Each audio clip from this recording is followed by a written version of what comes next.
I'm a type of player that wants the success for the team, whatever role I got to play.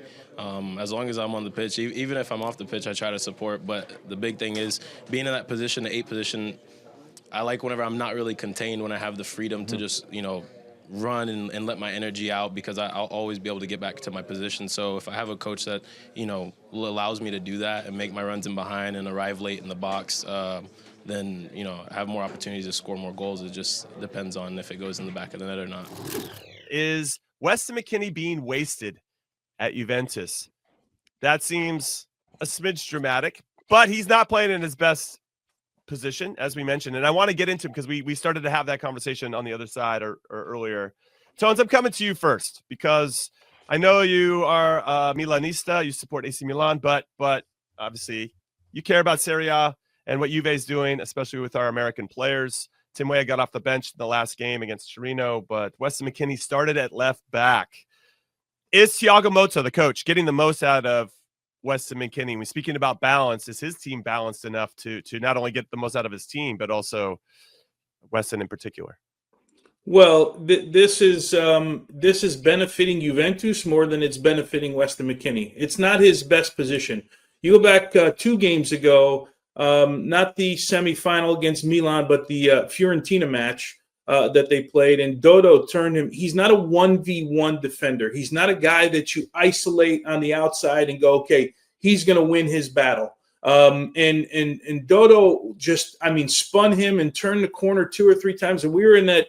I was up at CBS, and we were in that room just watching games. We're like, this is not great. What he's great at is anticipating a pass and jumping in front of a defender and starting an attack. What he gives Juventus is a guy who can pass the ball out of the left back position. He'll get forward all the time whenever he sees the opportunity. Like, he's got an engine to run. But we have the interview that we saw during Champions League on the big desk where, he clearly says, this is my favorite position is in the midfield. This is where I can get my energy out. So this, Jimmy, is benefiting Juventus more than it's benefiting Weston McKennie. Now, if you're Mauricio Pochettino, do you now think about Weston McKennie and go, look, I knew he was versatile, but if I ever get in trouble in a game, at least I know I can put him at left back for a period of time. He's not a left back, but I know I could use him there, which makes him even more valuable to a national team coach. But if you're asking me, are we getting the best out of McKennie left back? The answer is no. Okay, so really quick on Juve, Chuck. 19 games in Serie A, right? Just in the league, just in the domestic league. They have 7 wins, which is pretty wild when you think about it. Now, they haven't lost any games either. So you could flip it and say 19 games, the only undefeated team left in Serie A. This squad has 12 draws. So I don't know if they're trying to be invincible and not lose a game. They're in 5th right now, despite being undefeated, which is pretty wild. 12 draws is incredible. And I think that Weston has done a good job of putting them in that spot. What I do appreciate about Thiago Motta's side and how they've only lost twice in all competitions this season. So there's some type of mentality that's being put in place, but it feels more conservative than swashbuckling, play on the front foot type stuff. So I kind of wanted to get your thoughts on how Weston fits into that, and then how that maybe translates into what Pochettino's trying to do with the U.S. I think Tony was spot on with Juve getting the most out of Weston because they have a positional need, and Weston can play that without having to go in the transfer market, without having to panic or play a center back out of position in that spot, because he can do a good enough job that allows Thiago Motta to bring on maybe more of an attacking player. But the thing for me is they're still underperforming. This has not, I know they're unbeaten, and it's kind of crazy to say, but they're not performing in the way that you would expect under Thiago Motta, the way that Bologna were playing last year. The reason why they went and got Thiago Motta is because they were an attacking team. They were creating a lot of chances. They were scoring goals. This team, and still the same issue with Vlahovic, not getting enough goals and the production, and it's crazy to hear him linked with clubs that are even bigger than Juve at the moment, because if he's not scoring for Juve, what makes you think he's going to score for all these other clubs? I heard he's linked to Arsenal as of late. I'm like, you guys crazy? But ultimately, Juve just haven't been dynamic, and you would think they have young players, but it's not happening. And that falls on Thiago Motta. And for Weston McKennie, he's just being a good soldier, because ultimately it's either you're flexible and you say, I will do whatever you want, coach, or you say, I'm only playing my position and you don't play. So I think this just shows growth in his maturity as well, because he probably wouldn't have said, hey, I'll play left back, way completely out of position, but he's figuring out a way to still have success because his IQ is so high. And I love that about Weston, is that we've always known he's bubbly and he's got a great personality. Everyone loves him. He attracts those people to him, but can you take that and harness it and bring it onto the pitch and grow as a player? And I think we've seen him grow as a player and a person on and off the pitch. And I'm proud of him, because it's not easy to say, hey, guys, I know, and everyone respects it too, because everyone knows he's not a left back, but to go out there and do it every week and have it not be like a one substitution role where you do it just for the best of the team. He's literally doing it because no one else can do it. And it sucks, but ultimately he's doing the best he can. No, can you see the conversation, Jim? Can you see the conversation with Weston and Motta going, hey, Weston, I know it's not your spot, but I need you at left back. And Weston just going, yeah, man, I'll do whatever is good for the team. Right. I mean, that's how I see the conversation going. He knows it's not his best spot. No. And I think he's, when you think about the circumstances, I think he's done pretty well. Yeah, of course. There's going to be moments where he gets isolated. He's probably like, yeah, sweet, I didn't sign up for this when I got some fast winger running at me, or hell no. He's like, I didn't sign up for this. Can I go back into the midfield where I can kind of jump on passes like you were saying, Tones? I think that's one of his gifts for sure. He's always looking to start the attack, right, to win the ball and go. And I love that about his mentality. And we'll get into where he fits the best. But I just want to finish up because Juve's in it. They got away to Atalanta. They got home to Milan.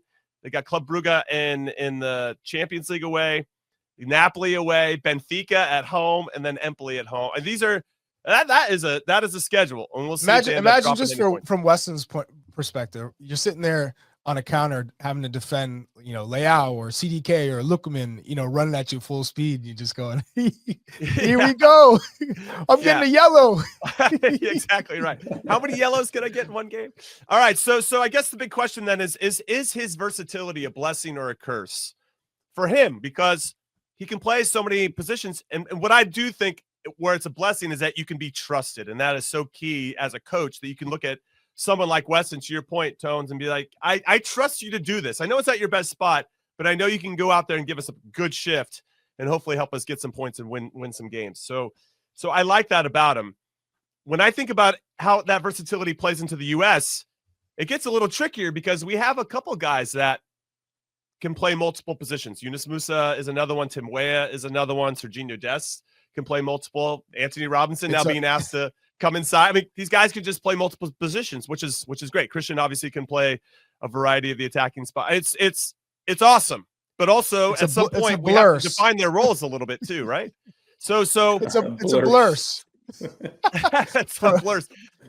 That's sitting on the fence, Charlie. I love that with your blurs. I appreciate that. So for me, if Tyler Adams is healthy, Weston is his best.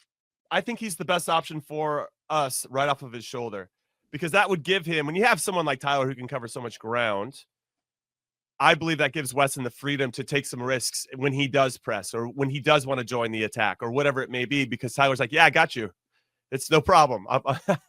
I can cover ground for 3 players. If Tyler's not in there, then I think it becomes he's just got to stay home a little bit more, and I don't think that's playing to his strengths. That's my 2 cents on kind of where he potentially fits in a perfect world situation. But I actually want to have this part of the conversation. And Tones, I want to come to you first, given your history with the U.S. men's national team. Do you think Weston is the most versatile player that we've had in on the men's side of the game? Where and is there someone you can reference from your era that well, Timothy Weah has played left back for a full season. Yeah, I was trying to think, and I'm like, you know what? I'm not even going to think. Team. I can't think of anyone in a U.S. uniform that played more positions for the U.S. Like Peter Vermes started his career as a center forward, ended up being a center back. Thomas Dooley was really versatile, played on both sides. Claudio Reyna, right, played in the World Cup as a right-sided midfielder. I don't know that's as extreme as what Weston is doing, but that was fairly versatile. That's how Bruce used them a bunch of times. Jimmy, off the top of my head, man, Beasley. Bees is the one. He's the one, but he hasn't played as many. Yeah, hasn't played as many positions. I don't think as Wes has. Has he? But no, and it's all on the left side. I mean, for the most part, he's been left wing, left back, channel, right. Maybe right wing a couple times, but for the most part, yeah. I thought maybe Landon could play a variety of positions. Not to say that he did, but he could. Clint Dempsey's another one. You could put him as a 9. You could put him as a second striker. You could put him out wide. He could do the job. Those are the two guys that jumped out at me that were a little bit more versatile, and you could build them into a starting 11 in different ways. Landon and Clint. Not a big surprise there. But I was trying to think about the Confederations Cup team in 2009, Charlie. Was there anybody in that group? No, but Dalton Harris is class. Right back playing 9. I was a right back playing 9, he says. That's a good one. Didn't even trigger him. Just got a nice I just had to laugh. That was a good one. He had the bait on this big rod, fishing rod. He was going for a whale. You're not getting one there. We really didn't have. I look back at our time, right? It was pretty straightforward formations, tactics. It was 4-4-2 or it was a 4-3-3. You didn't really see anyone playing multiple. Like you had your spot. You knew you were a striker, or you knew you were outside mid, and there wasn't really much flexibility. We saw Moadu played center back with the Olympic team. Yeah, but that was just a one-off thing, and we all knew he was better at center back than he was as a defensive midfielder. But listen, he should have played center back. He should have played center back, but he just every bone in his body was like, no, I am gifted enough to be a starting midfielder. What are you saying about center backs? We're not gifted enough. No, but you know, all right, I'm out. He was one of those players that came, you know, at the wrong time when you had, you know, Michael Bradley, who had a position locked in midfield, and then you throw in Jermaine Jones, and all of a sudden it's like mission impossible to get into that midfield, where if he was a center back, he would have been elite playing out of the back with his feet as a center back and reading the game, because he had a high IQ. It was probably one of the most underrated players I've ever played with. Frankie Haydick erasure, by the way. He had Louis Figo in his back pocket in the 2002 World Cup. I think he was playing on the left side. He can play on the right side. He can play high. He can play all over the place. Shout out to Frankie Haydick. We don't give him his flowers as much as we should.